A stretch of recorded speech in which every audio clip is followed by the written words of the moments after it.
وعلیکم السلام ورحمۃ اللہ وبرکاتہ۔ محترم بھائی کہتے ہیں جی کہ جو بندہ اذان دے تو کیا وہ اذان دینے والا جو مؤذن ہے اقامت کہنا اسی کا حق ہے؟ تکبیر مطلب کہ اقامت کہتے ہیں جی اسی کا حق ہے، یا اجازت کے بغیر اقامت کہی جا سکتی ہے؟ جی کہی جا سکتی ہے جی، ہاں، اس لیے کہ وہ جو حدیث آتی ہے ترمذی ابو داؤد وغیرہ کے اندر کہ من اذن فہو یقیم، کہ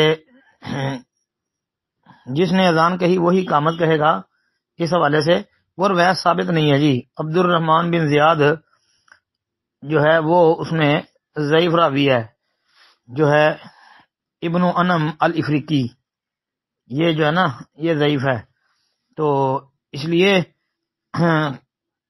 اقامت کوئی بندہ بھی کہہ سکتا ہے کہ جس نے اذان دی ہے اس کے علاوہ کوئی اور بھی اقامت کہہ سکتا ہے جی۔ باقی یہ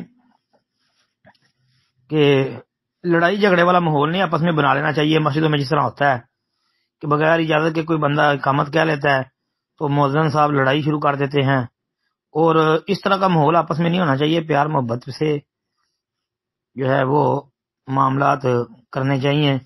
تو اقامت کوئی بندہ بھی کہہ سکتا ہے، اس میں شریعت نے پابند نہیں کیا اجازت دینے کا، یا یہ نہیں کہا کہ وہ کوئی اور اذان اقامت کہے تو پھر وہ صحیح نہیں ہے، ایسی بات نہیں ہے۔ السلام علیکم ورحمۃ اللہ۔